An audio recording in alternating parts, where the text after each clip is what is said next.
We're all gamers, and HyperX is always ready to game. Competition, commitment, excitement. This is Lionheart, and this is the HyperX Summer Series, live on the Global SimRacing Channel. Good evening and welcome to the opening round of this new series for the HyperX Daytona 100 at the virtual Daytona International Speedway in Daytona Beach, Florida. I'm Justin Prince. Alongside the booth for tonight's action is Samuel Ryman. Sean Ambrose is in the director's seat with Dougie Beer, providing the cameras for tonight's exciting action. It's a new era of racing for Lionheart. Let's find out the best way around this road course for these competitors tonight with your GSRC lap guide.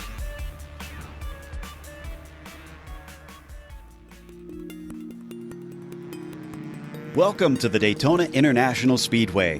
While many oval fans associate this Central Florida track with mainly NASCAR, the road course has gained just as much worldwide fame thanks to it hosting motorcycles and sports cars for decades.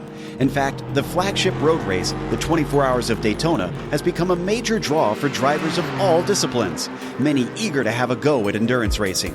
The stats make this place sound relatively simple, with 12 turns spread among 3.5 miles. Indeed, a majority of the lap is spent on the oval portion, where you fly along the notoriously steep banking. But it's easy to underestimate the challenge presented to the drivers. The infield portion begins with the scary kinked entry of Turn 1. Not only is it the fastest part of the track, but the transition from the banking to the flat tends to upset the car as you slow it down. There's also the bus stop chicane on the backstretch. Added in the 80s, this is a tricky piece of circuit that punishes a poor exit severely, with it leading back into the latter half of the oval. As you'd expect, the long periods on throttle mean that drafting tends to play a factor in the racing. It also means passing isn't usually too great of an issue if you have the pace to catch someone. The more difficult thing is managing to gap your opponent so that they don't ride in your slipstream once you get by. With half a century of endurance racing collected among these walls, it's not unfair to say that road racers have just as much claim to call Daytona home. Fans who come to watch certainly won't be disappointed by the high speeds and fantastic thrills it invariably provides each year.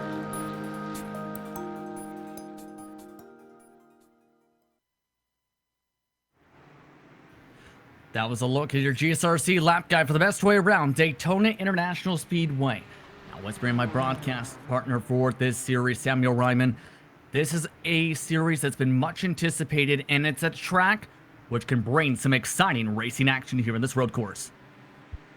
Yes, thank you, Justin. Yeah, the Daytona road course, of course, is best well known for the 24 Hours of Daytona, which kicks off not only the IMS WeatherTech Sports Car Championship each year in January, but also pretty much each calendar year's racing season, and we always enjoy coming here.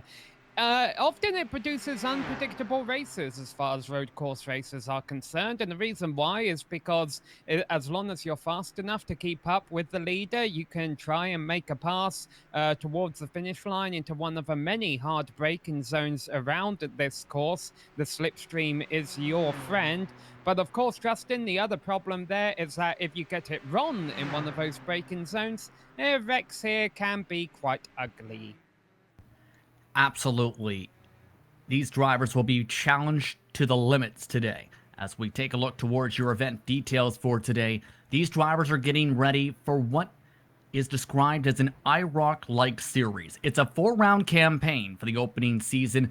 With the Ford GT, all drivers have an adjusted fixed setup with no pit stop needed.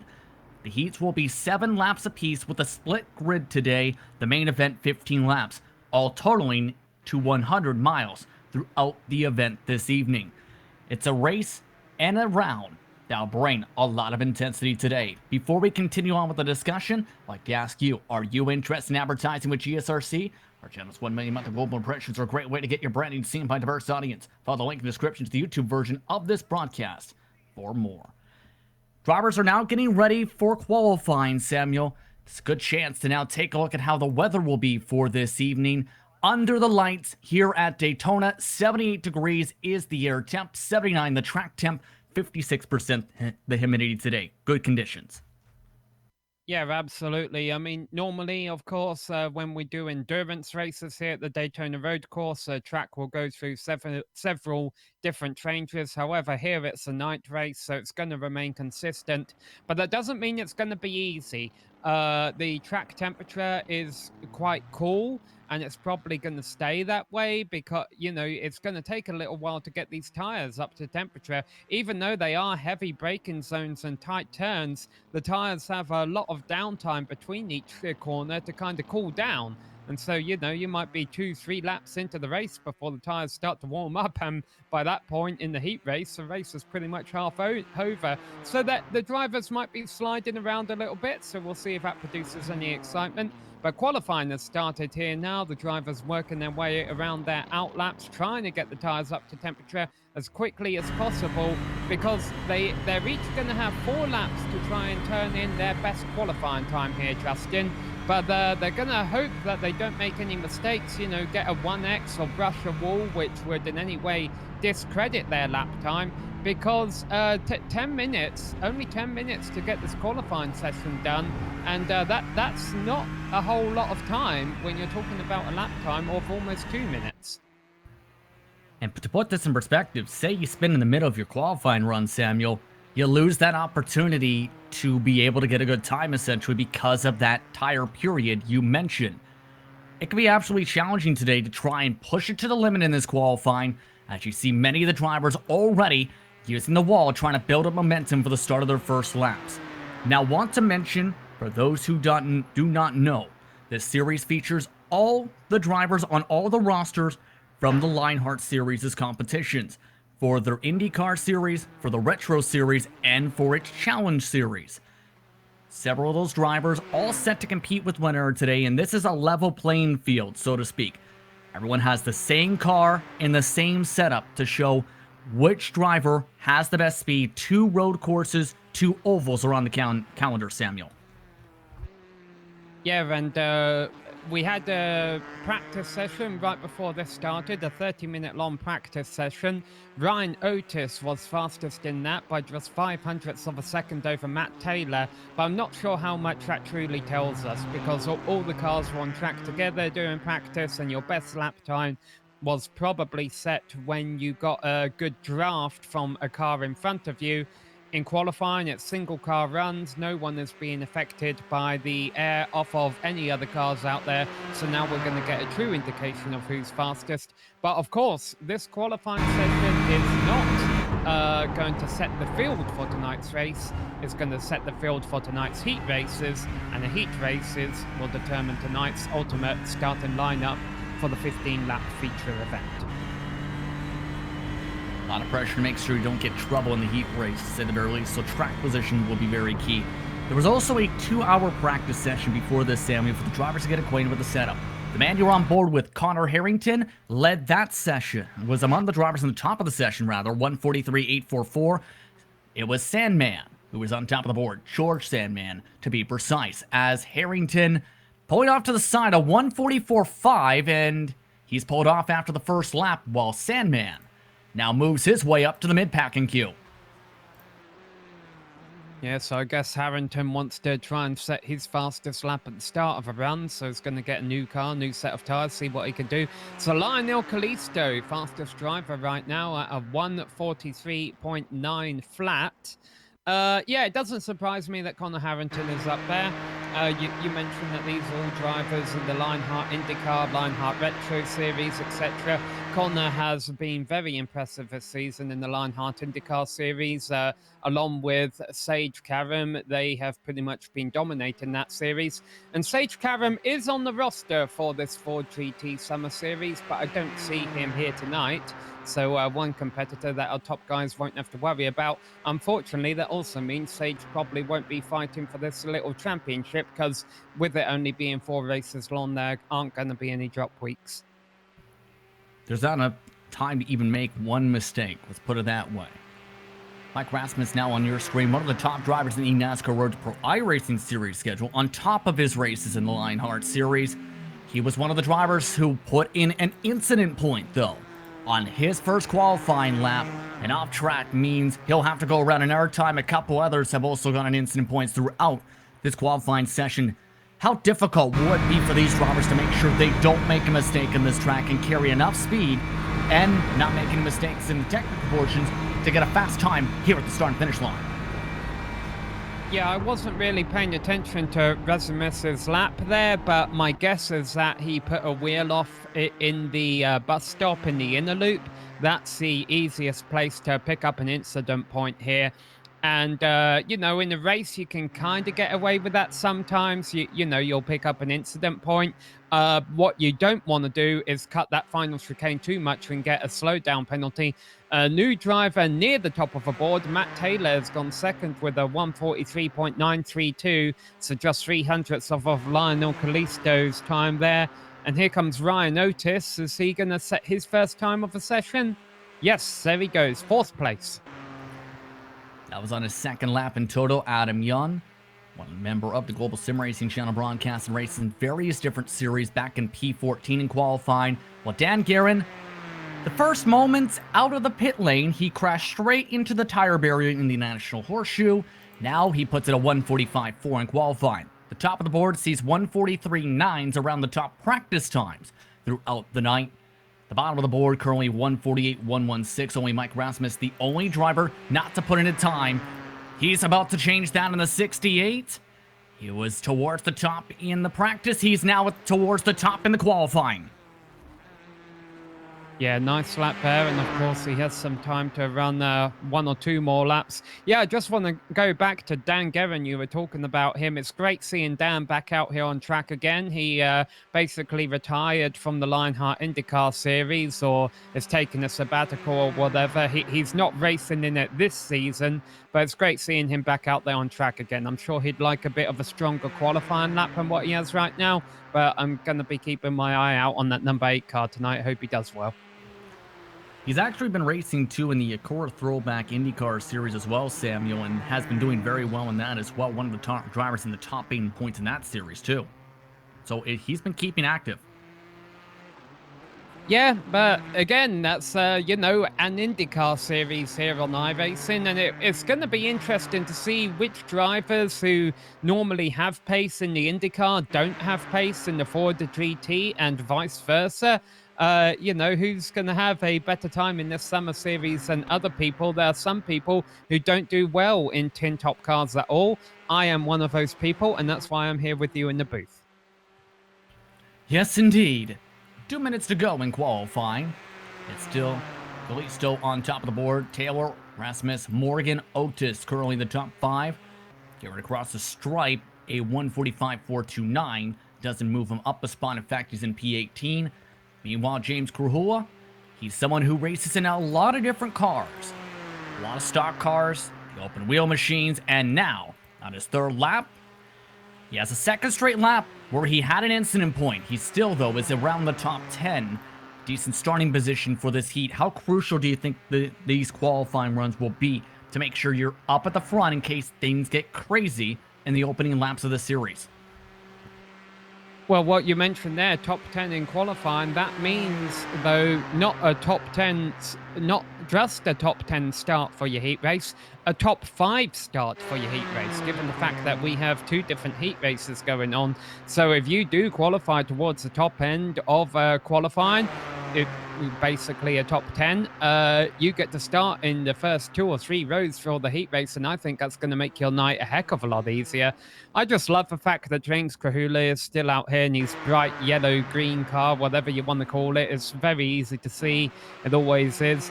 And also, at most of the cars, I think all of the cars, there might be a couple of exceptions out there, are running a similar paint scheme. The only thing's different between them all is the car color combination to just simulate how equal everything is out here tonight. There's no teams or anything tonight. I actually popped into the Lionheart Discord channel right before this started. Normally on an IndyCar night, everyone is there in their own individual team booths, all having their own private discussions about how we're going to beat this guy, how we're going to beat that guy. Tonight, they're all just having fun. They're all in there in the main lobby together, just having a discussion. This is all about fun. Although now it's about to get a little bit more serious because qualifying is over. It's time for our first heat race. Yes, indeed. They're split up among themselves, 13 in the first heat, 12 in the second. The drivers will now make their way to the grid. The driver on the front row will be Lionel Callisto, along with Mike Rasmus in heat race number 1. Otis and Fowler in row 2. Row 3, Tyler Graff and James Kahula. Christopher Reagan starts in P number 7 alongside Adam Young, James Paulson, Bart Workman, Andrew Kinsella, Brian Greenlee, and Ron Hacker are your drivers in heat race number 1. Remember, 7 laps on the docket, in total 25 miles for heat race number 1, and a rolling start for this series throughout the campaign. Samuel, who are some of the drivers you feel we have to keep an eye on in heat race number 1? I'm gonna pick Ryan Otis just because, we've been doing broadcasts here on the Global SimRacing Channel. He's been around for a long time. In fact, I've known him longer as a sports car driver than I have in a Lionheart driver. So I'm curious to see what the driver of that number 95 car can do. Since Lionel Callisto was your fastest driver in qualifying, this means that this is basically the race for pole position. Whoever wins this race will get to start on pole. This race will set the inside line for the start of a main event. And only 7 laps here, so no hanging around.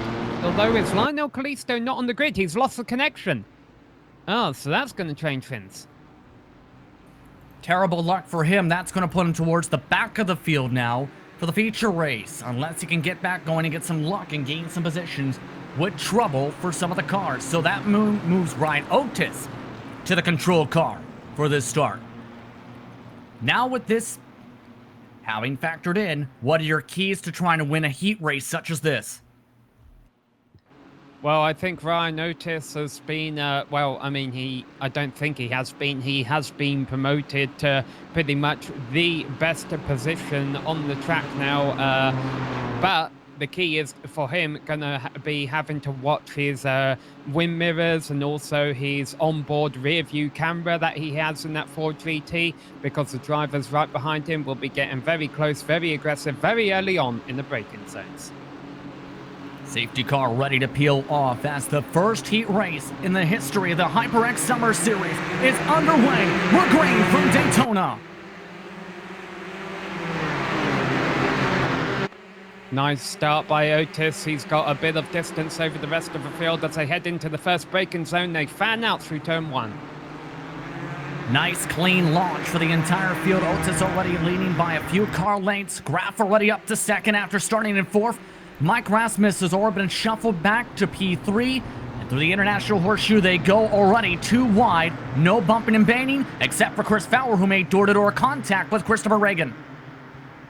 Yeah, Chris Fowler, though, he could have done a lot worse there. Fortunately, Mike was watching what was going on behind him, because Chris Fowler was carrying a lot of speed down into the first horseshoe. Now they go through the western horseshoe. Things a little bit calmer this time by. No contact so far, but now here's where things get exciting. They come to the end of the infielder portion of the circuit, back up onto the banking, and drivers are going to start getting runs on one another into the inner loop, and then also to turn 1 at the start of lap number 2. Again, if you're not happy with your current position, you need to start doing something about it now, because this race is going to be over in a hurry. Absolutely. As we now head off to the bus stop down the back straightaway. Again, 11 total corners around Daytona International Speedway, and sections like this make it very tricky. If you get the bus stop just right, this is where you can line yourself up to try and get the draft and close back in to the rear end of everybody by the time you get to the front stretch in the turn 1 entry, Samuel. Yeah, towards the back end of the field, Bart Workman messed up the inner loop and cut through the grass and dropped to the back of the field. Tyler Graff really has a run on Ryan Otis for the lead coming into turn 1. He's going to look to his outside. I don't think a pass is on, though, although Ryan Otis has completely overshot the turn. Here they go, side by side. Graff will have the outside, but he already has a position before they get to the first turn. Otis has no momentum. He loses first, to loses second maybe, as well as Razimas is fighting hard on the outside of the International Horseshoe. He's trying to wheel it hard. Now off towards turn 4. Quick left-hand kink. Will Rasmus back off? No, he'll keep up the pressure. Otis, though, able to get the better run. Placed defensive now in turn 5, where they head off towards turn 6 and NASCAR turn 1. That's allowed Graf to pull away for now. The lead train currently features 5 cars at the moment. Still 12 cars running. Still technical issues, unfortunately, for Callisto. He has not been able to get onto the track so far. Yeah, and Callisto's misfortunes, obviously, playing out to the fortune of everyone else. It bumps them all up a row on the grid on the inside for the main event. So we're working lap 2 of 7 here, and Tyler Graf has a nice cushion over the battle for second. And as these two go side by side into the inner loop, that's just going to allow Graf to build up his lead even more, and he may end up being your pole sitter for tonight's main event. What a good pass, though, for Rasmus. It takes a lot of guts and precision to make a pass into the bus stop, Samuel. That was tied up near perfectly from Rasmus to get that pass done without making contact. Yeah, I'm a little surprised we've seen Otis fade back to 3rd place, but that could be those tyres that we were talking about early on. You know, maybe he's struggling on the cold tyres. Tyler Graf is not uncatchable. His lap times are 1:44.4. We saw drivers running half a second quicker than that in qualifying. So let's see if Mike can get the loud pedal down and in the second half of this race close in on him for the race win. I think he will still be getting a whiff of a draft when they get back out to the oval portion of the racetrack. So yeah, definitely don't think this is over yet. Mike needs to thank Ryan, I think, a little bit for that, because, you know, Ryan, he didn't make it easy for him to get 2nd place, but at the same time, they didn't waste too much time, as we have some action back here with Chris Fowler. Yeah, he's also hooking on to the back end of Otis now. He tries and make a move. Should note that Callisto's also back on the racetrack. He is currently last on the circuit, yet to complete his first lap still. Christopher Reagan right in the draft. Mind you, as you can see in the right-hand corner of your screen, live timing and scoring is available for this series tonight. To be able to keep up with your favorite teams and drivers for the HyperX Daytona 100, go to gsrc.tv. Here comes the run, though, from Reagan. Not able to make a move quite yet. Is in a good spot, though, to try and make a move out through NASCAR 1, or was at least before he overcooked the bus stop. Yeah, that's definitely not a place that you want to overcook. Going back to your point about our website, gsrc.tv, one of my favorite things on that site is it tells you the iRating, the road course iRating of each driver. Mike Rasimas has a 4,300 iRating on the road course, so he knows how to get it done around here. And don't forget, he's also on that Road to Pro campaign for the oval side. Everyone locking up the brakes. Graf nearly hits the wall. Here comes Mike Rasmus. He's now in the lead. Contact for second. Otis hit the right rear. Now Graf tries to lock it up on the right side.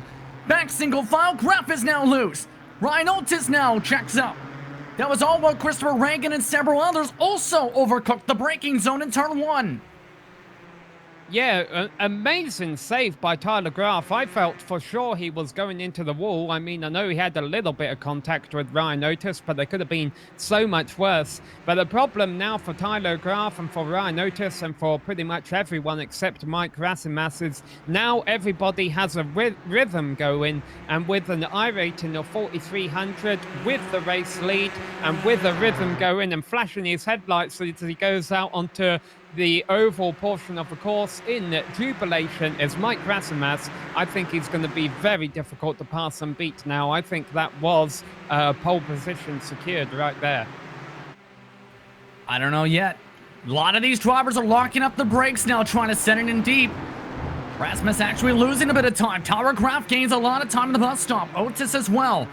Ryan Otis, before all the calamity, had the fastest lap out of anybody inside the top 3 in the 1:43s. Fastest lap overall has been set by Rasmus with a 1:44 flat. Overall, without incident points factored in. Here comes the draft by Tyler Graf. He wants his lead back in the green, blue, and white machine to the outside in turn 1. He tries to send it hard once again. Will they wheel hop? No. Tries to cut it back in. Clean run through the corner this time for the top 3. Christopher Reagan out very wide in fourth place behind this lot, and that's going to cost him a position, or maybe it's not actually. He's having a bit of a fight with James Kahula for that fourth position. They're side by side. There's a top three tighten up. Yeah, I didn't think Tyler Graf would pull that pass off into turn one, because I figured he'd be a little bit conservative after what happened on the previous lap. And he was, but that was a smart decision being conservative, because now he is still within striking range for the lead, and he's got 2 more laps to try and make something happen. And of course, you don't have to pass Mike Rasimas. He might just try and out-drag him to the finish line on the final lap. We've seen a lot of close finishes here at Daytona, not just on the Super Speedway, mind you, but on the road course as well. Think back to some of the major events back in 2019. Appeared on many different networks. This slipstream train is at the top 3 in the lead group because that fight with the cars you see on your screen, Reagan and Kahula, they've dropped back by 3 seconds. This is the train for 4th on back, coming to 2 laps to go this time by in heat race number 1 of the night. Yeah, and as all these drivers look like they're going to complete lap 5 without any major incident, that's bad news for Lionel Kalisto, because that'll pretty much guarantee a last row start for him. Tyler Graf has a nice run going on Mike Rasimas here. He's going to look to his outside. He edges him over the start-finish line, so there's proof that even if he can't pull off his pass, he can try and out-drag him on the final lap of the race. But let's see if he can try and outbeat him on the brakes right now. No, Mike Rasimas comes back around on the inside, but most critically, once again, well, let's see, Tyler Graf going to try and do something down the International Horseshoe. He almost loses it. So Tyler Graf's trying to win this the hard way, but he could very well just win this race the easy way by staying in second right now and trying to beat him across the line on the final lap. A lot of wheel breakup, a lot of lockups rather, I should say. With a lot of these battles so far, should note that in turn 1, James Grahul in the battle for 4th was bumped and ran out of the way by the 41 and Kinsella. He's now all the way to the back end of the top 7, all while there's been trouble for Mike Rasimas. The race leader has been shuffled from the lead after a mistake going to NASCAR 1. What all a on its own. Look at this, Samuel. All on his own. He wasn't bumped or anything. He just overdid it. What a time for that mistake coming to the white flag this upcoming time by. He is now in 9th spot. This just blew everything wide open for the front, because it's now between Tyler Graf, Ryan Otis for the race win, coming to the white flag in the Heat Race 1 in the history of the HyperX Summer Series. Well, this race isn't even over yet, and we know we're in for a bit of a thriller in the main event, because we've got 2 very fast drivers starting towards the back. So here we go. Otis taking the easy way around to take the lead into turn 1, but, well, Tyler Graf a bit late on the brakes on the outside. Doesn't make anything happen. There's a battle for 3rd place going on too. Yes, indeed, and Christopher Reagan just got back P3 in that fight as well. Kinsella also trying to squeeze out Chris Fowler in the fight. Corhulo also wants his spot back after the bump and run for the 41. Lock up from Reagan. Everyone locking up the brakes in the corners. They continue to lose time in this fight to the race lead. The top 2 have ran away for the final half of this race. Yeah, I think Ryan Otis is a sitting duck. I think Tyler Graf in second is exactly where he needs to be, but I have no idea what we're going to see for 3rd place. This is a thrilling battle. This is the all-important setup here, I think, Samuel, to try and determine who will win this race. We talked about how the draft can factor in if you time it up just right at the bus stop. This may come down to the final strike, as long as Graf nails that bus stop. Well, Otis has actually built up a pretty impressive lead coming out of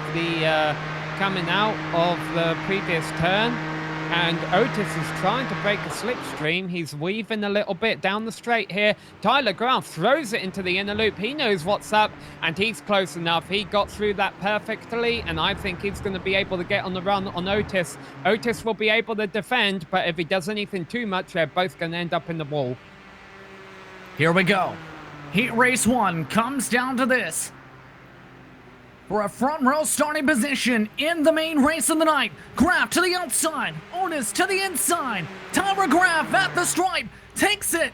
He wins the first heat race in the history of the HyperX Summer Series. 0.027 seconds over Ryan Otis. Kinsella rounds out the podium in heat race 1. Christopher Regan had a slowdown penalty there on the final lap. Chris Fowler also, well, this is interesting. Chris Fowler had a time penalty after crossing the line, which was George Ronzaldo tried to clear for him, but he didn't do it quick enough. So timing and scoring is showing that Chris Fowler actually finished 12th, even though he crossed the line in 3rd. So I'm not sure where he'll actually line up for the main event.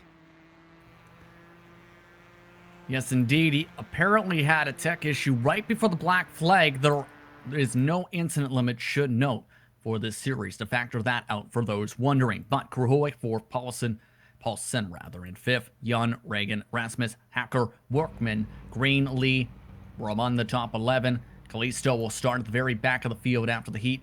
About 1:30 left on the clock. That's because the 97 has yet to take the checker flag. That's the reason we haven't gone to heat race number 2. And well, while we're go ahead. Yeah, while we're waiting for that to happen, we should mention that Midwest Simulations, which is a long-time sponsor and partner of Lionheart Racing Series, they're feeling generous and they may give a set of spotlights out to the driver with the lowest series incident count at the end of the season. And if they do go ahead with that program, that will be a nice little prize for the drivers to try and race for, because those spotlights are things that help the drivers on iRacing know if something is coming to their left or something is coming to their right, and that helps out a lot of drivers with single monitors, or I suppose it can even help drivers with triple monitors as well. The more information you have on iRacing, Justin, the better. Absolutely. And for them as well, let's say it's time for Heat Race 2. Matt Taylor, Aaron Morgan, Connor Harrington, George Sandman, Ricky Harding, Tom Drilling, Darren Ganji, along with Dustin Wardlow, Dan Guerin, Chris Lanini, George Anzardo, and Paul Jenkins in this second heat. What are some of the takeaways on how that action broke out in Heat Race 1? You don't want to be leading on the final lap. I think that's the biggest thing we learned from that. I think Sandman is going to be one to watch during this race. He has a very high I rating when it comes to road course racing. And also Connor Harrington. He's had a lot of success, a lot of momentum during 2020 here on iRacing. And, if he plays his cards right, he'll be there at the end. I think so, too. Connor Harrington, second in the points, entering tonight in the IndyCar Series. 3 victories, 8 top 5s, 8 top 10s, and the Lionheart IndyCar Series. But safety car is off, Matt Taylor is off, green flag is out, Heat Race 2 is underway. A good jump for Taylor. Aaron Morgan already up for grabs for P2. Yeah, whoa, here we go. They're really fanning out. 3 wide for 3rd place already. A nice start by Taylor, but he's got a lot of pressure behind as they go down into the International Horseshoe. Oh, 1 car sideways. And that's Ricky Hardin, who's off to the Armco. He's off and away, though. He's lost a bunch of time, though, with that slide. Everyone else has been clean. The top 5 already single file. After the jump, Taylor in the front. Connor Harrington already to 2nd. Aaron Morgan shuffled to 3rd. George Sandman with the lockup is in 4th. Tom Drilling already to 5th. Should know. Tom Drilling just moments ago had to race in the dirt. They're sliding behind him. Wardlow spun around. A couple other cars turned around. Darren Gantry is the other car, so Wardlow and Gantry both pointing backwards. We're going to have a replay here. Fortunately, that's only involved in a couple of cars, and despite a couple of early incidents here, no major damage. Drivers have gotten off without too many torn up fenders. Should note in live action that George Sandman, coming out into NASCAR 1, also did a full 360, is still doing 360s, trying to get going, but for the lead. Side by side, Diving it to the inside, a lockup. Harrington to the front, Taylor skipped the bus stop. A lot more action and drama in the opening lap of this one than what we saw in race number 1. Sandman has taken the car to the pits after his spin, so Matt Taylor, our second fastest qualifier, he's no longer a part of this race, and we've got 2 cars that have broken away from the rest of the field, with Connor Harrington coming around to lead the lap 1 and Aaron Morgan in second place. Again, though, I wonder if Aaron Morgan just wants to sit there, to be honest, for about 5 more laps and then make the pass at the line. And we've seen the reason why, of course.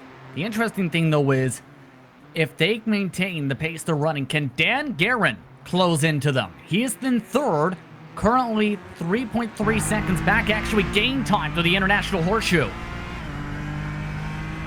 Yeah, an amazing start by Dan Guerin. He started in 9th place and is up to 3rd. Matt Taylor, after going off at the inner loop, he's only dropped back to 4th place. The opening lap has been so chaotic that I guess he's been able to make a big mistake and only lose a few positions out of it. And give a shout out as well to Paul Jenkins, who is up there fighting with the top 5, despite starting dead last. This is called taking advantage of mistakes, and there's a reason in the Akura side of racing. His consistency has seen him in the points lead despite the fact he hasn't won in that series. He's 7 seconds back of the race lead and has already ran away from George Zardo, along with Ricky Harden, who's recovering for his incident. Harden, in fact, looking to take away P6, and it's given to him. George backing off on the brakes into the bus stop. Yeah, so Ricky Harden trying to navigate his way up front. Meanwhile, Aaron Morgan trying to do the same thing. He's not going to wait for lap 7. He's going to try and get the lead on lap 2 here. So there we go. Once again, the driver in second has enough momentum to pull across the start-finish line in front of the leader. But Connor Harrington a bit later on the brakes and pulls out back in front of Aaron Morgan as they go through turn 1. So it's already been seen that you want to be on the outside down the straightaway, but if you want to keep that preferred line for the intersection of the racetrack, it seems you need to keep that inside. No one's been able to really stick it too much quite yet around the outside in turn 1 in these Fords. Now, I wonder if these drivers have had the drivers meeting saying you can't do this, but I know traditionally in Lionheart, the rule has been that you cannot use the apron unless it is the final lap, coming to the finish line out of a final turn. There is a little trick on iRacing where if you use the apron, it's a lot easier to break the draft to stop the guy behind you from getting as good of a run on you. But it's not exactly the most sportsman-like thing to do. But I wonder if that's a trick Connor Harrington can pull on the final lap, coming out of turn 4 in full legality of Lionheart's league rules, to try and break a slipstream for Aaron Morgan and make it a little bit harder for him to beat him. Curious if he's going to end up using that in his bag of tricks or not. 4 laps to go. Connor Harrington leads by half a second. Draft is closing on in. They ran away after losing initial time the last lap. They pulled an extra 2 seconds on Dan Guerin and Matt Taylor. No pass for the lead this time. P3 is, though, having a swap behind them. Guerin giving space. Matt Taylor. He's trying to recover after his mistake on the bus stop for the race lead. He tries to stick on the outside. And this time, trying with the squeeze? No. Once again, inside prevails into the infield. Connor and Aaron are Dan Guerin's biggest fans right now, because if Matt Taylor can get by Dan Guerin, which it looks like he'll be able to do here, but now let's see if Dan Guerin still gives him a hard time, because if Matt Taylor starts pulling away from Dan Guerin, I have a feeling he has the pace to maybe run the top 2 down. And so maybe if I was Connor Harrington and Aaron Morgan, I'd try and work together for the next couple of laps and not to let Matt Taylor catch him. But we'll see. Even if Matt Taylor can pull away from Dan Guerin, he's still got about 5 seconds of catching up to do. But again, Matt Taylor does have an impressive pace. I wouldn't say it's out of the question. Neither would I at this point. But you have to think about, these are starting positions on the line. He's in a good spot to start within the top 8 for the main event with the pace he's currently running, as long as he doesn't make another mistake. That's got to be the key. Just finish up front and you get the track position, Samuel. Yeah, well, we saw in the first heat race of the night, there were a couple of big names, Lionel Callisto and Mike Rasimas, who are going to be starting the main event from towards the backside of the field. And we got a battle for the lead going on. No, we don't. Aaron Morgan backs off of Connor Harrington. But to that point, you already have some big names starting towards the back on the inside for the start of a race. If you can finish first, second, or third or so in the second heat race of the night, you know, that's good. You're starting in front of a lot of top competitors at the start of a main event. That's extremely key. And when you think back to the 24-hour events at a track such as this, Samuel, you can tell, first off, who's got that experience too. But second, it's the type of races normally in the longer hour format where you see things split apart and you don't have to worry about, say, the mistakes. You have the chance to build it up back on raw pace. With a format such as this, especially with 15 laps in the feature, you don't quite have that luxury to be able to close on in, especially since there will be no pit stops for any of the races tonight. Well, schedule at least. Yeah, if you're going down pit road, you're having a long night. So, Connor Harrington has been dancing around a little bit on the road course side of things, and the reason why, I think, is because he's trying really, really hard to pull out a lead on Aaron Morgan in the infield. He knows he needs to try and kind of break that slipstream, break that draft, if you will, because he knows that if Aaron Morgan is as close as he is now to the back of Connor on the final lap, I think it's almost a given that Aaron's going to win. So Connor's job right now is really try and pull out a lead in the infield. Let's see if Aaron Morgan tries to do anything here. He does. He looks slow, but Connor blocks slow. Yeah, Aaron Morgan flashes his headlights there. I think letting him know he doesn't appreciate that. Yeah, he was leaving the door open, it looked like, just about, and then Harrington dipped on down along the yellow line. Now they're within the car length, and that might just let the fire in Aaron Morgan to push a little bit harder.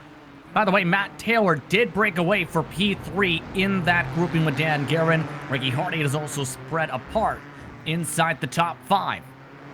So I'm curious to see now, after what just happened there, how much harder does Aaron Morgan push here in the final lap and a half?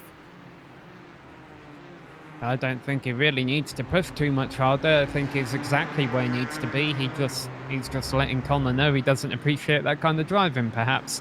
Yeah. The other thing that we should note, you mentioned Matt Taylor has pulled away from Dan Guerin.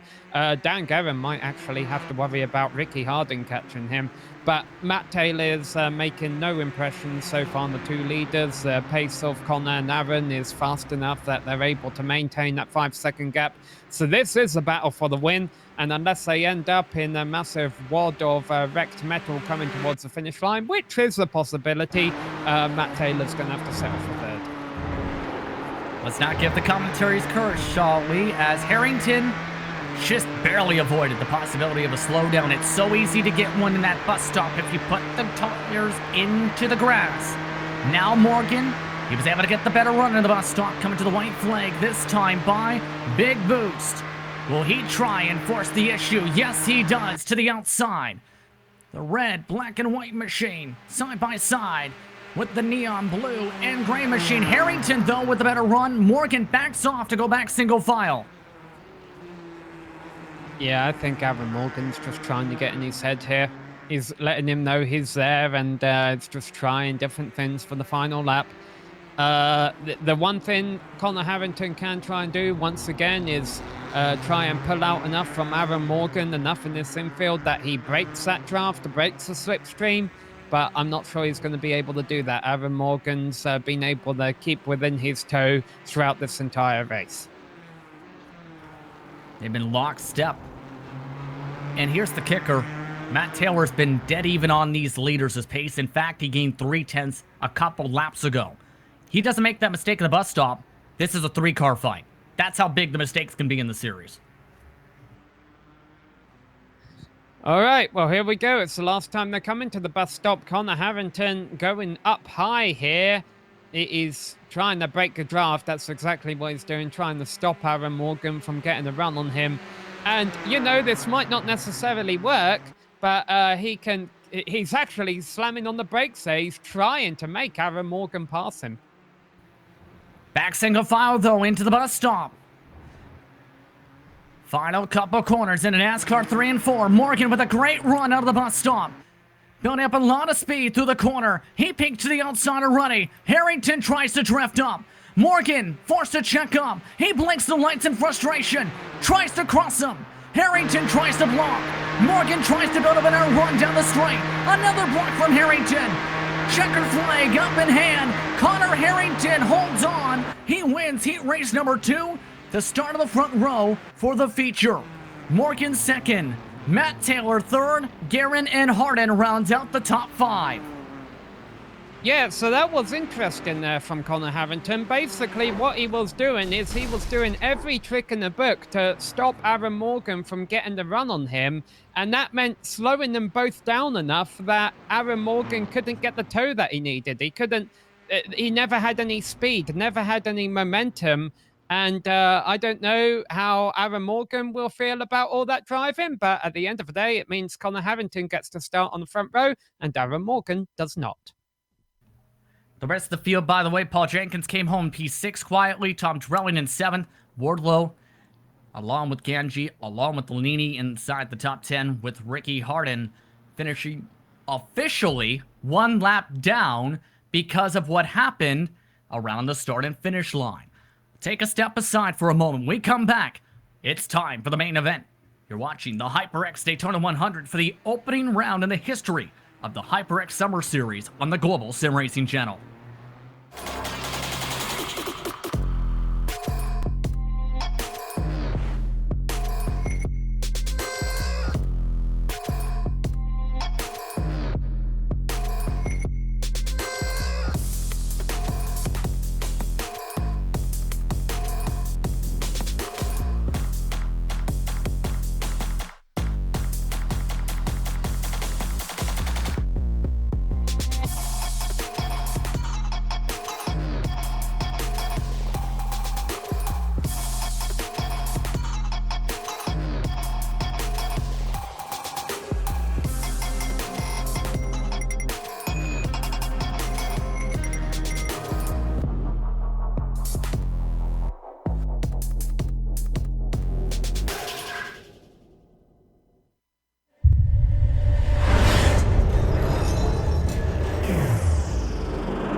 Welcome back, everyone, to Daytona International Speedway for more coverage of the HyperX Summer Series and the HyperX Daytona 100.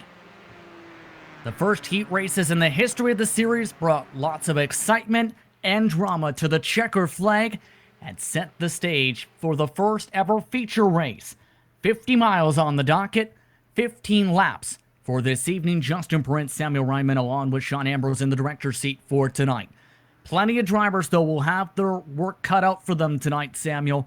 Drivers like Hardin, Sandman, Kalisto, deep in the field along with Rasmus after his mistake. Yeah, these heat races have definitely produced an interesting grid for us, which of course is kind of the intention of it all, that some drivers, don't have as good of a heat race as what their qualifying pace would indicate, and that's going to make the show quite interesting for us tonight. We definitely saw two different heat races there. The first one, they had a very calm start to the race and then a lot of action at the end. The second heat race had a lot of incidents on the opening lap, and then things were calm pretty much until the checkered flag flew. We had a couple of late passes there. So what kind of race are we going to see for the main event? That's a big question. Probably a combination of both is the easiest way to answer it. We saw enough drama with just 12 cars out there on the circuit. Well, now we've got a full field of 25 or so cars. So I think there's always going to be something interesting to watch in 15 laps of racing here, which is going to fly by. Yeah, it's going to be lightning quick. Remember the times in the 144s and 143s for some with the draft. Real quick, who are you keeping an eye on for tonight, especially with plenty of fast drivers in the field? No, that's a tough one to answer. I think as far as the front row goes, Connor Harrington looked a little bit more steady than Tyler Graf did. Tyler Graf, when he won the first heat race, he made a couple mistakes during his race, whereas Connor Harrington, I think, had a bit more of a cleaner race, despite the last lap controversy, if you want to call it that. But that being said, there's also drivers I'm going to be keeping my eye on for a different reason. All the ones, of course, that we mentioned, starting from the middle or the back of the field that we expect to see up front by the race end. It's time to look at how these drivers will line up for the first ever feature race in the history of the HyperX Summer Series. These drivers worked hard in their heat races for the track position tonight. Tyler Graf will start on the pole tonight. Connor Harrington in second. Ryan Otis, Aaron Morgan round out row 2. Kinsella and Taylor row 3. Kurhua and Guerin in row 4. Paulson and Anzardo will round out your top 10 starting position, Samuel. GSRC's very own Adam Young will roll off from 11th ahead of Paul Jenkins. Christopher Reagan starting in the dead centre of the field in 13th place. Tom Draylin will start to his outside in 14th, and then Mike Rassimas is definitely a driver to keep an eye on, starting 15th place. Dustin Wardlow starts 16th ahead of Ron Hacker and Darren Gandry on row 9. Bart Workman and Chris Lanini round out the top 20. Brian Greenlee will start 21st, and then we have Ricky Hardin and Chris Fowler starting towards the very back of the field, and expect those two drivers to both try and work their way up towards the front. George Sandman disconnected from the session after his crash in the first heat race, and Lionel Kalisto, provided his connection holds up, watch for him to come from the back of the grid. Drivers are making their way now around the racetrack and blinking their lights in excitement. The HyperX Daytona 100. We'll see the max points now given out here. The two drivers who won their heat races, Tyler Graf, Connor Harrington, in control of this field. Buckle up, folks. It's about to be a fun race tonight. How will these 15 laps go in 50 miles ensue? We're about to find out. 3.56 miles at Daytona International Speedway around the track each time around. Tyler Graf is on the gas. We're underway for the feature race for the HyperX Daytona 100. Connor Harrington tried to go down low once he realised how big of a jump Tyler Graf had got, but Ryan Otis already had that spot filled. Ryan Otis wins the race for second into the first turn. Harrington drops to third. The top 4 through single file, and then it's pack racing after that. And we have a crash. And Zardo involved, a couple others also involved, including Ron Hacker, Adam Young also involved. They're scattered apart, but the rest of the field was able to get through cleanly to start things off, though. A great launch, though, for Ryan Otis off the jump. He's already up to second. Aaron Morgan keeping the top 3 at bay as well as they go off through turn 5 with multiple brake locks. Yeah, one car really getting out wide there through the Western Horseshoe, and I think we've got a little bit more drama back in the middle of the field.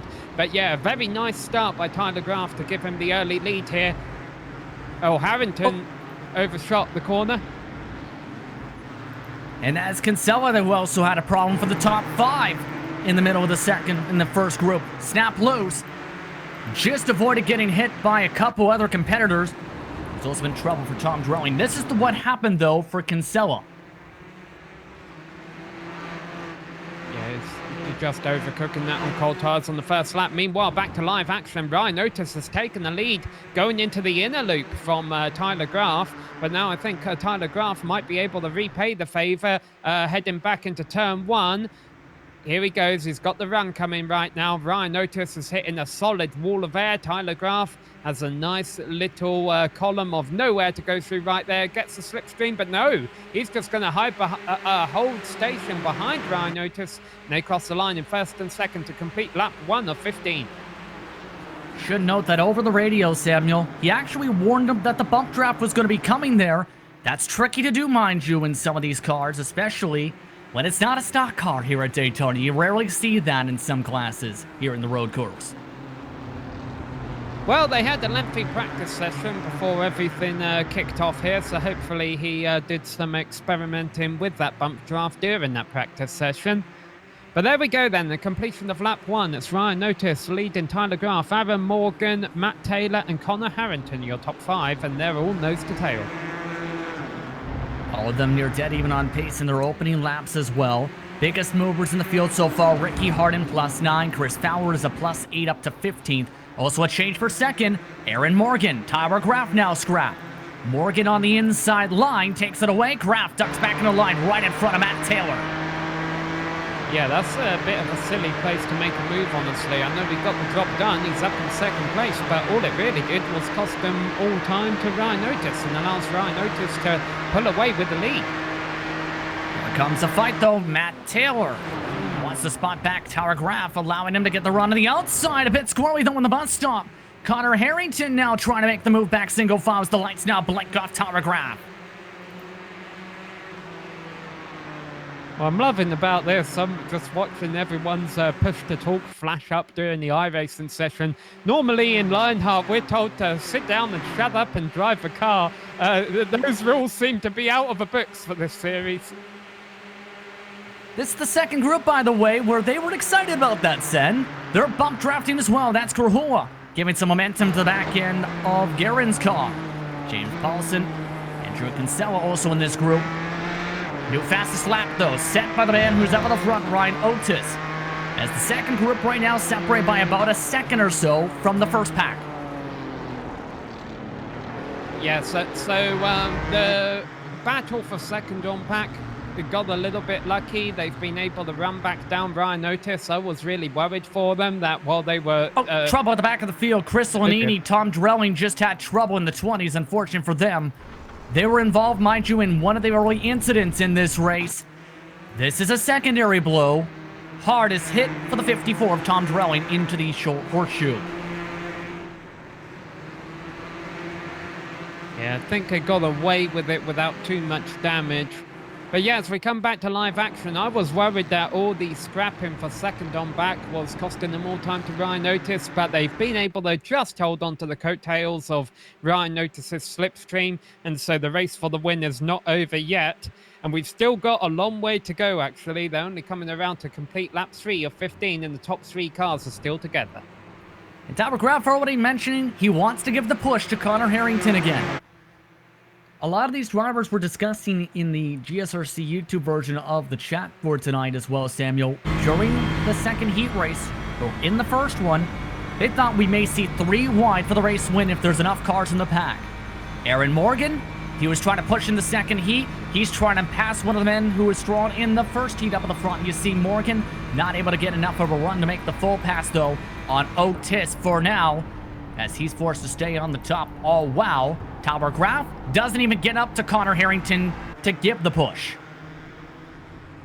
Yeah, no, they were spread out enough there. James Grahula and Dan Guerin. Dan Guerin's off in the grass. Speaking of him, he just got bumped off into the middle of the International Horseshoe grass. That was after he overcooked the corner coming out of turn 1 through turn 2.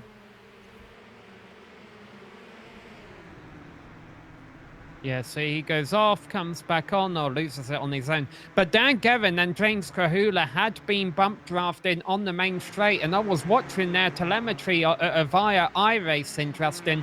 I don't think it was making them any faster than the rest of the cars. The only thing I can think of is trying to make sure they don't lose time, say, in the corner with fighting. Oh, we've had the big moment down in the corner there. Who's that? Christopher Regan, I think. Reagan is done, and Paul Jenkins also had an issue from P10 right into the tire barrier. He went off the track. Here's what happened to Jenkins, and he immediately pulled the toe about 3 seconds after what you'll see off through turn 6. Yeah, Christopher Reagan actually had a separate incident. I just saw that he was out of a race. This is what I caught. That almost looks mechanical. Yeah, went straight off into the tires and immediately put his car in the tow truck. Reagan was already off the track moments before that. Remember, he was involved in the first wreck of the race, and that was the camel's back. Yep, but time to go back live because we've got a battle for the lead. Aaron Morgan has a run on your race leader. Ryan Otis is going to the outside here. Going to use a little bit of that runoff area, try and keep the momentum around the outside. If he can drag race Otis down towards the International Horseshoe, he'll have the inside. Otis not quite clear. He's not able to cover him off, and Morgan able to continue to have his car in position there. And now they're going to drag race once again down to the Western Horseshoe. They have this left-hander kink here. When they're single file, they can do it flat out. I don't know if they're both going to have to lift a tiny bit to get through, but boy, they've been side by side for 3 turns all the while. Taylor watching on from 3rd place, but now it looks like Morgan finally has the position. Yes, he does for now. That's the key word, for now. Aaron Morgan up at the front, 10 to go this upcoming time by.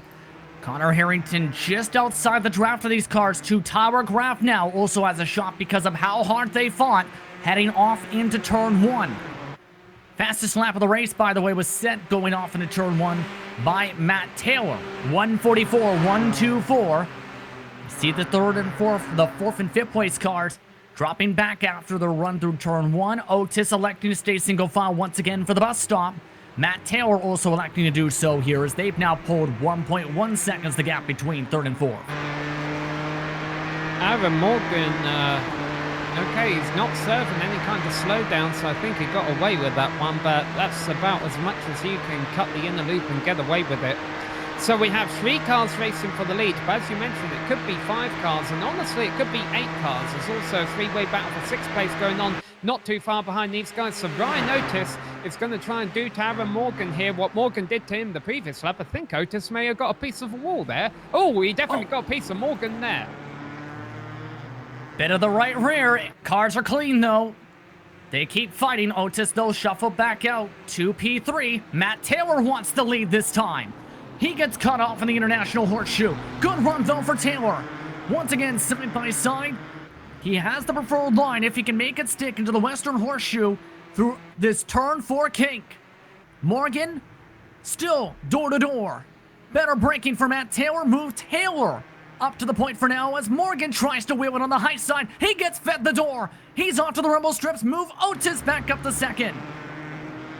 Yeah, this just allowing 4th and 5th to close them all in. Meanwhile, behind, James Krahula had a spin at the International Horseshoe. That sent him to the back of the field. But now we have a top 5 nose to tail, and I don't think any of those 5 cars are completely clean. This has been a very rough racing for the opening 5 laps here, and I'd be thrilled if we can keep this up for 9 more laps without anyone going off. We'll wait and see. I can't wait to see what happens either. We have 5 DNFs, by the way, in the race. Guerin, Jenkins, Reagan, Wardlow. Sandman did not make the start after his crash in his respective heat race where he did donuts for about 10 seconds straight in the middle of the exit of NASCAR 1. Otis, though, he's breaking the draft this time. Not electing to get the big run. No, he tries to diamond it off for the bigger boost off turn 4. This will give him a huge shot. 9 laps to go this time. Otis leading this time to the stripe as the run dies off right there. I'm going to laugh if Ricky Hardin wins this race from last on the grid. He's in 7th. Here we go then. Otis on the outside, Taylor on the inside. Otis not quite able to keep it there. Yes, he is. So side by side once again. Drag race down to the International Horseshoe, and Taylor can't cover off the inside line because Otis still has the nose of his Ford GT there. But now he's going to be able to clear him, I think. There we go. So Taylor remains in the lead. Otis second. Morgan, Harrington, and Graf behind. Top 5 remain nose to tail as we approach halfway. Big set behind. Aaron Morgan just avoids the lockup of Ryan Otis. Everybody locks it up. There was also trouble for Lionel Kalisto, one of the biggest movers who had technical issues in his heat race, had a crash in the International Horseshoe, had gotten up to the top 10 before having a crash, looping it around in the middle of that horseshoe. The leaders, though, stay single file. 5 cars under a blanket, covered by 1.6 seconds. Make it 1.5. Yeah, I'm pretty sure with these fixed setups that they can adjust the brake bias in these cars. Yes. But yeah, they're still all locking the tires up everywhere. And here we go, once again, side by side on the outside. But Taylor remains the leader, going through the inner loop. The top 5 all nose to tail. And chances are, providing these top 5 don't all wipe each other out, which is a possibility, chances are you are looking at your eventual series champion here. Because these are all 5 good drivers who hopefully will come back for all 4 rounds. And I think you need strong finishes, maybe a top 5 even each week in order to win this championship. I think someone can pull that off. I think a few absolutely can pull it off. These drivers try to pull off 2x2 as they bump and ring. Otis around. Multiple other leaders around. Matt Taylor's around. Also involved there is Harrington. Morgan and Graf are the only people to get through cleanly in the fight. Taylor takes back to pit road to get back out here on course. So here we go. 2x2, Noah's Ark into the turn, lots of contact, lots of spins, no major hits. But as you mentioned, only 2 cars able to escape. And now the fight goes from 5 cars to 2. By the way, Kinsella's in P3 and gained a ton of time from that as well. So don't count out the second group. Ricky Hardin's in the midst of that fight now. He's also brought Mac Rasmus with him as he got closed up to them with all the cars in front of him, losing all that time trying to lock it up. Yeah, another name in that pack right there is Darren Ganji. I don't think we've mentioned him at all throughout tonight. He could wind up having a good finish. Now plus 16 on the race. Also give credit to the man who is a plus 9 here. We haven't talked much about the 84 machine. Darren Ganji wanting that yellow machine. He's just outside the touch of the second pack too. And James Paulson also bringing up a caboose of his train in 10th place. A good night for him so far. And this isn't over yet by any stretch of the imagination. We've only just gone halfway, and all of these cars are still running with very minor damage, and I think they're going to be just as aggressive in the last 6 laps here as what they have been so far. Mike Rasmus, though, is telling people to go on by. Apparently, the 68 from some of the earlier incidents does have significant amount of damage to hurt him down the straightaways. Matt Taylor, though, you see that twist of the left rear, part of the rear wing, Samuel. That can make it a bit more tricky for Taylor in this race. Yeah, that doesn't necessarily mean that you're out, though. You know, you could try and get within the slipstream of the other drivers' cars, even if you don't have the top-end speed. One driver who I think might be in a bit of trouble here is Tyler Graf. Even though he's in second, he has dropped far back of Aaron Morgan, and things are looking like they're going Aaron Morgan's way. He might actually have a calm ride to the victory here. Yeah, the gap between the leaders is now about 2 seconds, as Morgan has been able to actually break the toe. Remember, he was very strong in the infield section, Samuel, in his respective heat. Yeah, I'm guessing at some point Graf made a mistake or two, and Morgan's been able to capitalize on that and break a toe. And it might be game over, but that being said, if Morgan so much as slips up, Tyler will be right back with him. See this train for fourth on back. Otis still leads the train. They've also swapped Taylor out for Harden for P5. Connor Harrington also got shuffled back to P7. He's got significant left front damage. Rasmus also with damage at the back of the train. Ganji also is still that caboose for now, but maybe let by this time by in that yellow machine. Otis allows the run this time for Ricky Harden. It's now a plus 18 for Harden, as Matt Taylor also tries to follow suit. Connor Harrington not able to take the lead quite yet. What a great performance here by Ricky Harden, then from the back to fourth place. Granted, he might not finish as high as fourth because he's got a lot of pressure from behind, but so far, the opening 10 laps have been very kind to him. 5 to go this time by. So at this point, what do you think is the strategy for some of these drivers? What's going through their heads and how you would attack this race with how the battles have now turned out? If I was in this race, I've been trying to figure this out. I'd probably be, well, actually, it's James Kahula in the grass right now. I think James Kahula just ran wide, because I think I'd say I'd be around where James Kahula was, but James Kahula was in the grass, so I realised that probably wasn't the smart thing to say. If I was at the back of this train, I think I'd still be playing it a little bit conservative. Just the chaotic racing we've seen so far. I think if you want to do some good points racing here, you might still want to play it smart in these final 5 laps. But we'll wait and see. These drivers have been aggressive throughout the first 2/3 of this event. It's been fun to watch. You know, they haven't been able to keep it up. We saw that with the lead pack. You know, that got a little bit too aggressive and it ended in disaster for quite a few drivers. So I wonder if it has been a wake-up call for some of them and they're going to calm down here. I don't know. I really don't know what we're going to see. This is what's making this so great. We might be about to see it 3 wide for the battle for 5th.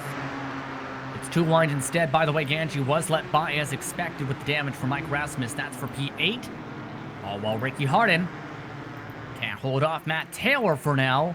Taylor has the preferred line for the International Horseshoe once again. Harden, your biggest mover. Allows the space, cuts back in line in front of Connor Harrington. Drift as well for Otis, 4-tire drifting along the rumble strips. Lead is also reduced, by the way, this lap by 3/10 between Morgan and Graf. Yeah, Tyler Graf is the one person out here who doesn't have to think. All the other drivers, like I say, I'm not sure what these drivers in 4th through 10th need to be thinking, if they want to be at the front of a train, the middle of a train, or the back of a train. Tyler Graf's got an easy job. He just needs to drive fast and hope he does enough to catch up with Morgan. Still valuable points, mind you, still on the screen still. They haven't been able to reel in Kinsella, should know. Kinsella did lose a full second last time by. Losing track to the top 2, so there's a chance they may get to him if they work together in a single file line. If that is indeed the choice. Let's put it that way. Otis, by the way, just let by a car at the back of the line. Ganji has now up a plus 11 into P7. While Harden still trying to build up a run to get the 4th spot on the racetrack. This time by 4 to go. Yeah, you mentioned Kinsella dropping back and Taylor catching him. Taylor is one of the fastest drivers out there. Obviously, he doesn't have the track position to prove it right now. We'll see what he can do. I'm sure he'll be delighted to run down Kinsella and still get a podium out of his sin. Connor Harrington, he wants the outside. Ricky Harden tried the bump draft method. And look at that, a mistake for Kinsella has just turned this into a battle for the podium. All right, so Kinsella leading this ahead of Taylor, Harden and Harrington. And those 4 have a little bit of a break over the battle from 7th back to 10th. So I wonder if these top 4 might want to work together for a lap or 2. Oh, as I say that, very deep on the brakes goes Matt Taylor. Almost overshot the Western Horseshoe there. But I wonder if these top 4 want to just, you know, pad their security a little bit and pull away from that pack behind them. I don't think that's worth. Yeah, here we go. We're going to take a look at that second pack. These drivers here need to be a little bit careful, I think, Justin. If these drivers get too racy for 7th, they're going to lose contact with that pack from 3rd to 6th. Remember, Ganji actually lost 2 spots this lap. He got a huge run that happened for Otis, who's in front of him, along with Rasmus. Both drivers took advantage, were able to take advantage of a mistake as well through turn 2. And that, in part, lost them some of the time, so it's going to take them potentially the rest of the grouping to get back within the draft of the rest of the top 4 up in front of them. Remember, this is about 7 to 9 seconds behind your race leaders with 3 to go. Tyler Graf continues to take 0.2 of a second out of Aaron Morgan's lead each lap. If he continues like that, he will be within striking range by the end of this race. Big lockup, though, for the race leader as you see the fight going on for inside the top 10, back single file. Aaron Morgan locked up the brakes through 1 and 2. The gap is now 1 second for the race lead. Tyler Graf is within drafting range. These drivers behind him still scrapping as Taylor, trying to keep the bottom underneath Kinsella. Takes advantage of the slide right there. Oh, and they go wheel-to-wheel, banning fenders down the straight there. That allows Ricky Hardin to pull away a little bit, but these drivers starting to get dicey as 2.5 laps left to go. Oh, you don't want to go out into the grass. That's game over if you do that. Now late brake lockup that time up the track. So move Kinsella back to P5. Harrington also is still in the fight. So these cars continuing to scrap. 2 to go this time by. But as mentioned, Tyler Graf is 1.1 seconds behind race leader Aaron Morgan. That is within drafting range to try and get back to the fight. It could come down to the final lap.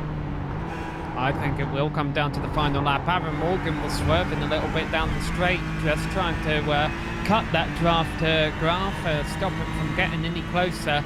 But you know what? The way Harrington was racing Aaron Morgan in the heat race, I think that's been a blessing in disguise for Aaron Morgan. He now has a ton of tricks in the back of his mind that he thinks, now maybe I can use these on Tyler Graf here. Yeah, and this draft reduced the gap from 9/10 out of the bus stop, back under 6/10.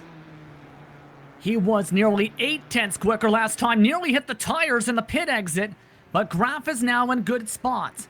2 to go, that time by, white flag this time by. All while P4 is still going off. Matt Taylor and Kinsella now have traded spots again. And Ricky Hardin wants these two to keep battling. Hardin has about half a second lead over this battle. He's been unpressured, unchallenged for that 3rd place for about a lap now. If they keep fighting over 4th place, that will allow Hardin to have 3rd. And I think 3rd, it needs to be a much sorted after position, because if the top 2 do tangle on the final lap, the guy in 3rd is going to end up being the race winner. So Ricky Hardin wants to do everything in his power to hold that position down.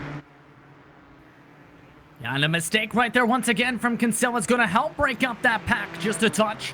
Will be enough to hold on for a lap and a half is the question. It's back single file. Taylor gave him the space to correct and get back going, but that lost them nearly a full second.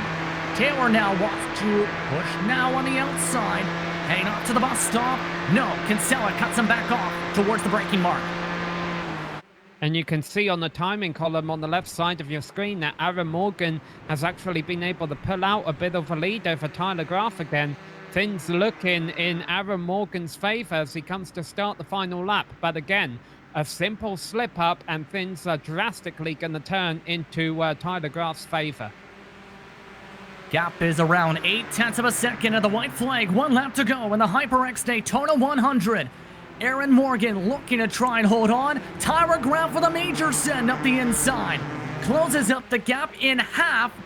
But now, it's the matter of can he get close enough by the time they get out of the bus stop. All while the battle behind them is still going off. Tyler Graf is spun in second. Tyler Graf has spun around. He's able to get back going.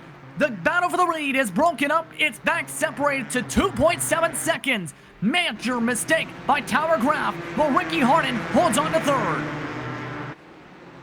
Yeah, we'll be able to get a replay of that later. But yeah, Tyler Graf, he must have gotten through the inner loop last lap very well indeed, because he had been able to cut that lead down, as you mentioned, to 8 tenths of a second. He was 1.2 seconds. We got one car off, I think, in the Western Horseshoe. No, everyone's on track here. Genji, you can see here, is fighting for P7 as well. Mike Rasmus, he wants to get a good start to the season. Otis able to hold on to P9 for now. Paulson behind them, you've seen the lockup. Lots of battles up for grabs into the final section of the racetrack.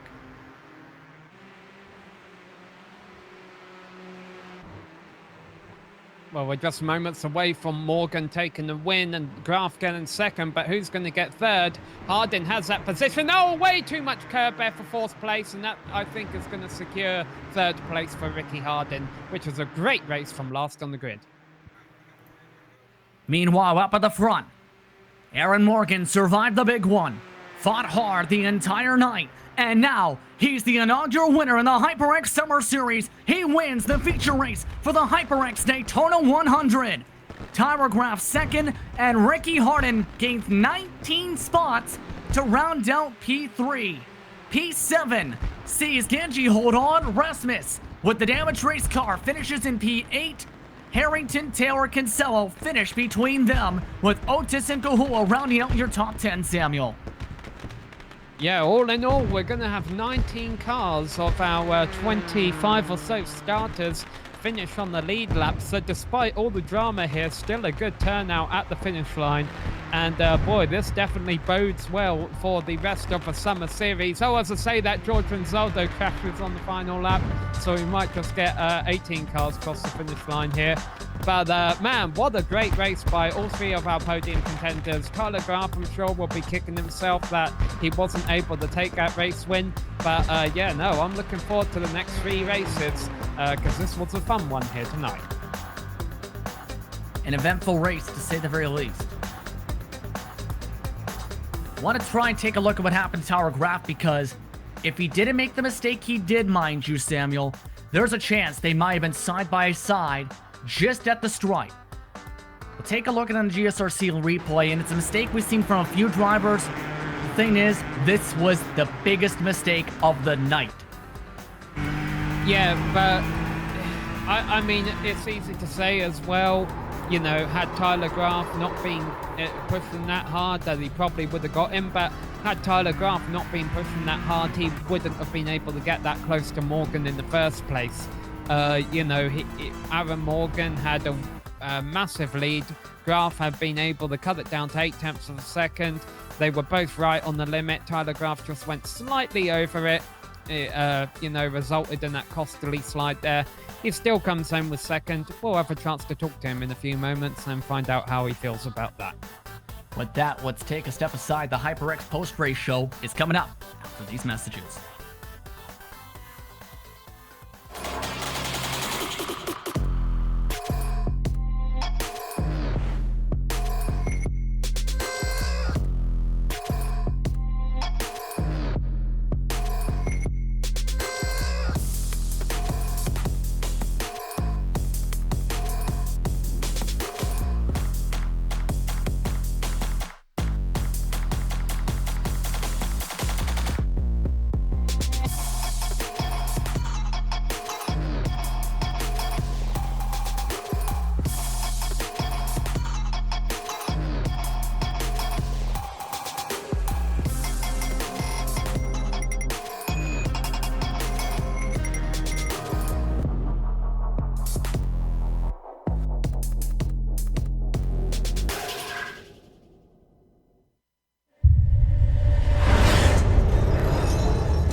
Welcome back to the Lionheart Summer Series for what has been an entertaining one for the HyperX Summer Series here at the Daytona Road Course for the HyperX Post-Race Show. The Lionheart Racing Series is powered by HyperX. Whether you're trying to claw your way to the top of the podium, it pays to have an ultra-comfortable, high-quality headset that gives you the audio information you need to grab that checkered flag.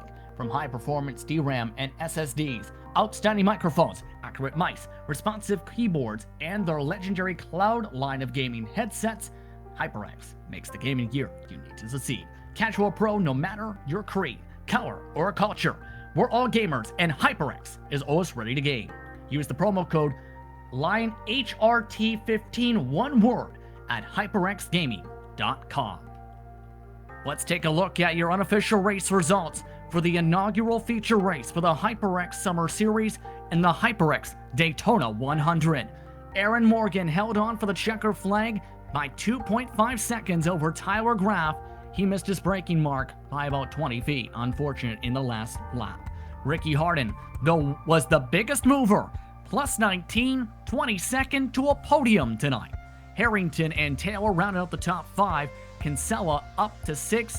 Also an impressive run for the 84 and P7, plus 11 for Darren Ganji. Mike Rasmus finished in P8. Ryan Oates and James Grahul rounded out your top 10, Samuel Ryman. Yeah, another impressive run here tonight that we didn't mention a whole lot for James Paulson in 11th. Chris Fowler also made his way up into 12th place from 23rd on the grid. Bart Workman, also an impressive run, 19th to 13th. The interval from Workman to Yum was 12 seconds, so I think now you're getting into drivers who ran into a little bit of trouble tonight, with Adam Young in 14th and Brian Greenlee 15th, Ron Hacker 16th and Tom Draylin 17th.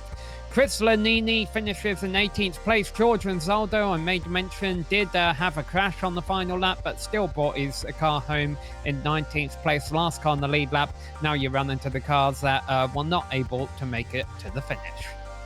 Dan Garrett not able to finish this race. He had a mistake in the bus stop, which compounded after his mistake in the grass. Also out of the race, Paul Jenkins, Dustin Wardlow, Christopher Reagan, George Sandman did not start tonight's feature. But Aaron Morgan now joins us in the broadcast booth. Aaron, how does it feel to make history? You're the first ever winner of a feature race in the HyperX Summer Series. It's pretty good. I didn't expect to get my first broadcasted win in Lionheart in this, especially because I know we had some really fast guys. I didn't know where I stood with them in GTs compared to the Indy cars and the Lotus, but it's pretty nice. I hate the way I kind of won though with what happened on was it lap 9 or 10, but still feels great.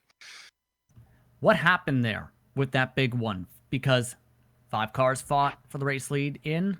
It was only you and Graff after.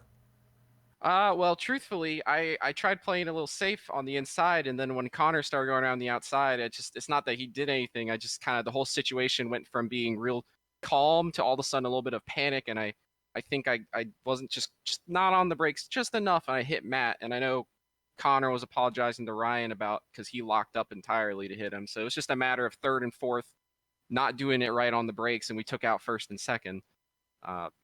So it's not too much to it. Moving on to the future, though, the second race in the series' history, though, goes to an oval. The Milwaukee Mile, a track you usually don't see a Ford GTE on. How do you think it will be trying to run this car on that racetrack? I don't know. I think it's gonna be interesting because this doesn't have the power like a stock car. And it doesn't have the arrow of an Indy car. So I think we're gonna get some really close racing. I've never put this thing on an oval other than Daytona road, so I have absolutely no idea what it's going to be like, but I'm pretty excited. The guys say that the setup is really solid too. Who do you want to thank for your victory tonight? Oh, HyperX for putting on the show for us, sponsoring the league, wearing their headset they sent out to us right now, and just all the guys in the league for putting it together. It's really fun. I'm glad to be invited to this. I never thought I'd get the win with just how much talent we have in this league. It's insane. Congratulations on the historic victory tonight by more than 2 seconds, Aaron. Thanks so much.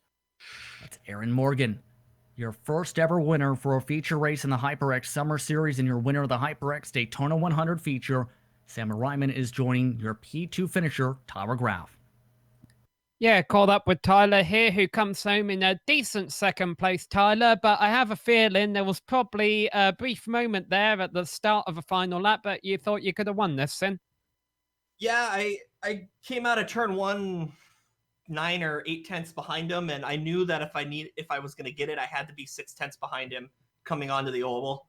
So, and he was better in the second half of the infield than I was. So I pushed too hard in the international horseshoe and got it half sideways, but I'll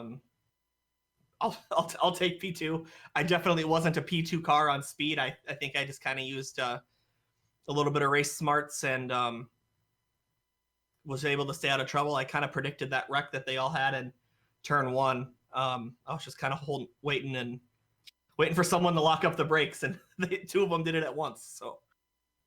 Yeah, I've just gone back and watched that. So it was the start of lap 8. You're sitting about 5 car lengths back of the top 4 going into the turn there. But you still had to find your way through once that all went down. Yeah, like I said, I kind of see it coming. They were getting a little chippy, and I just knew I needed to give myself enough time to react. And when I saw, I actually didn't see the one Morgan hit the car in front of him. I saw Harrington hit the car in front of him. So I was basing all my maneuvering off those two cars, and I honestly just kind of got lucky that I missed the other two. And then at the end of coming to the bus stop on that lap, I got a time penalty, which costed me another second and a half. So, yeah, that was an absolute blast though. And to get a heat win, doing one of the best here, Ryan Otis, that was fun. That was really fun.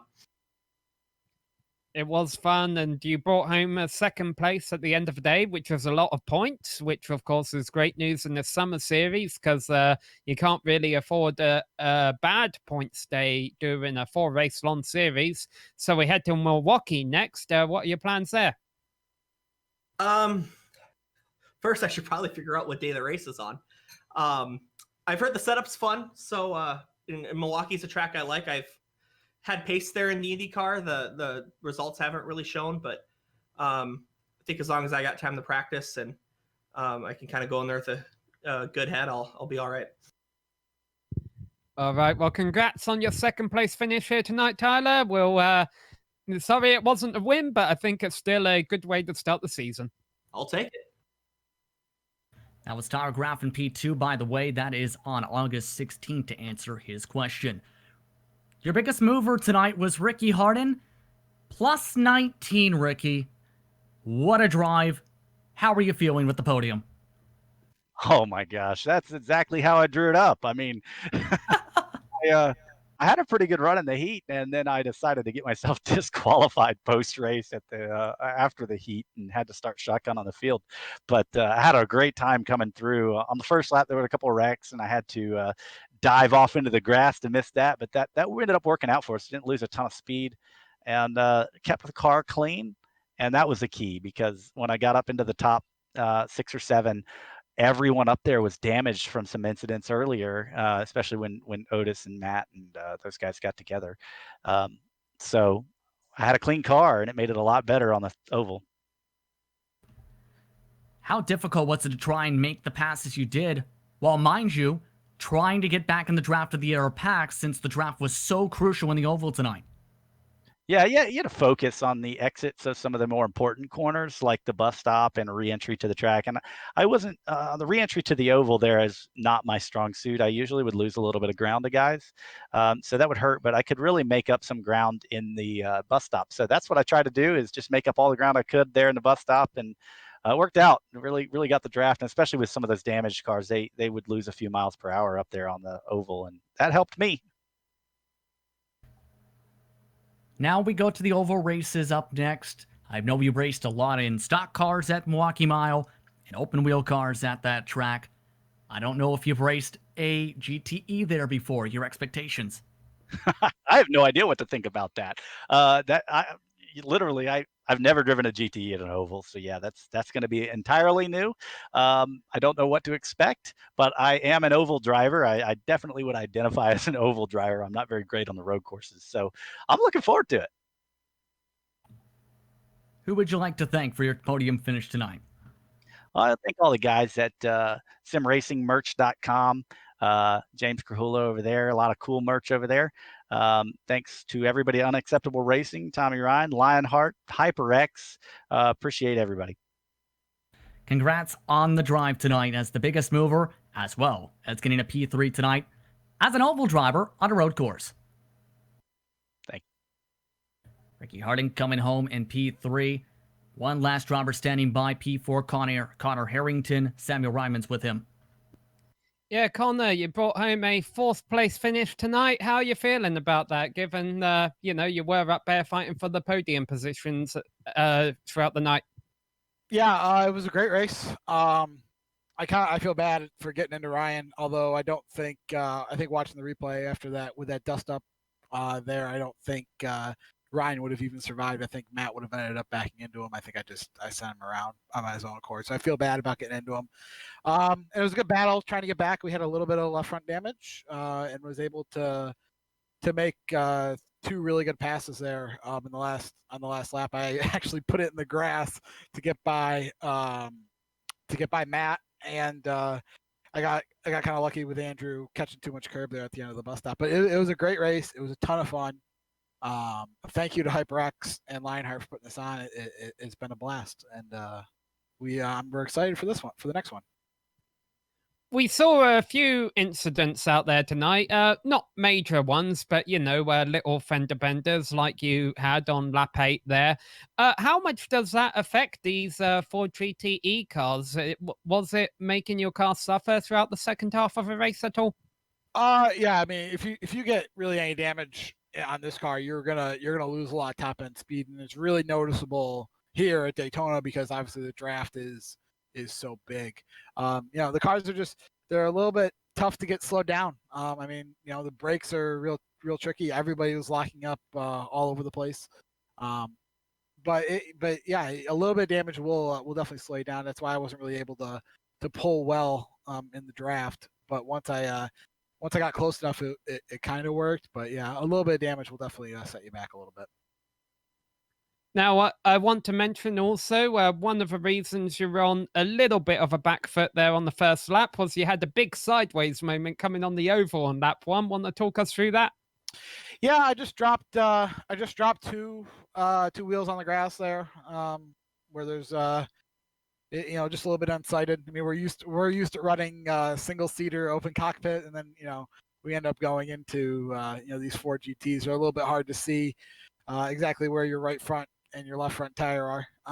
And so I just dropped it on the grass and caught a rotor, and was lucky to save it and luckily not to get ran over. But it was a good drive to come back from being in 7th or 8th after that and get back up to 4th. All right. Well, anyone you'd like to thank before we let you go? I just want to thank HyperX and Lionheart again.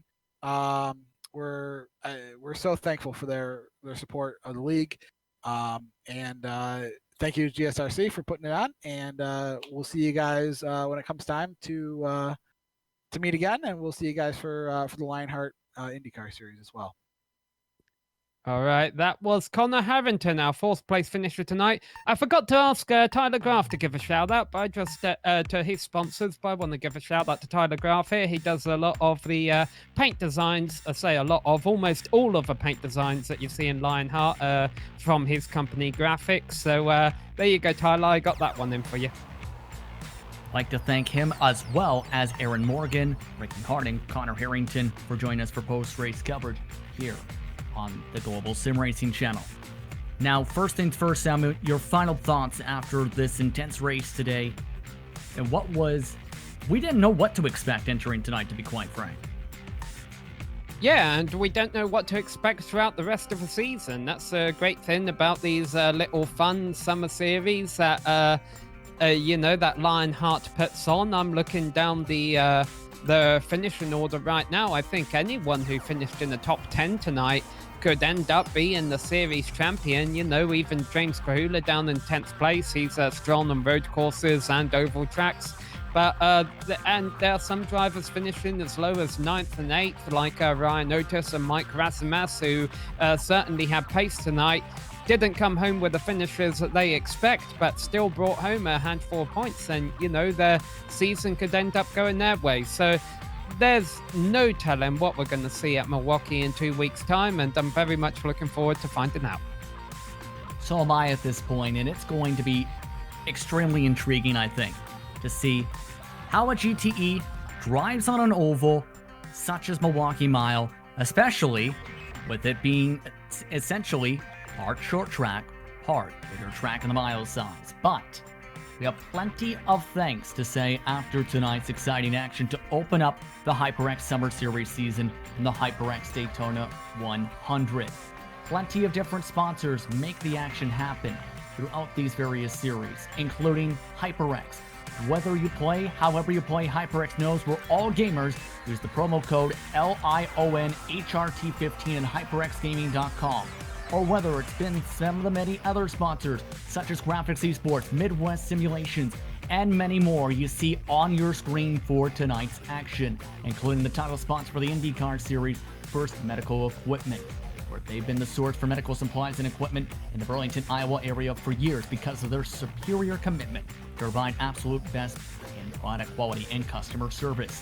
We'd also like to take the time to thank you for tuning in for tonight's exciting opener on this campaign to see who would come away with the checkered flag in what was an exciting opening round of the season. We'd also like to take the time to thank the companies that provide the software and hardware for our broadcast listed up on your screen now. Additional thanks to Judith Lawn, who provides her wonderful music. Screen for how to get a hold of more of her great work. Thanks to the team as well today, and Samuel and Sean. If you'd like to find out more about GSRC and one of the upcoming races, you can find it at globalsimracingchannel.com. If you'd like to help support the channel or check on the merchandise for sale, you can find that at gsrc.storemvy.com, or check on our social media on Twitter at GSR Channel, Facebook at Global SimRacing Channel, Instagram at GSRC_Graham as well. Don't forget to head over to our YouTube page and hit that big red subscribe button so you don't miss a moment here on the Global SimRacing Channel. As talked about, the next race is going to be one brand new for many of these drivers, as well as the Global SimRacing Channel. The first round took place at Daytona International Speedway, but on August 16th, it turns the page to the Milwaukee Mile. We'll also have upcoming races for other series listed up on your screen, so be sure to mark those down and check them out for the action.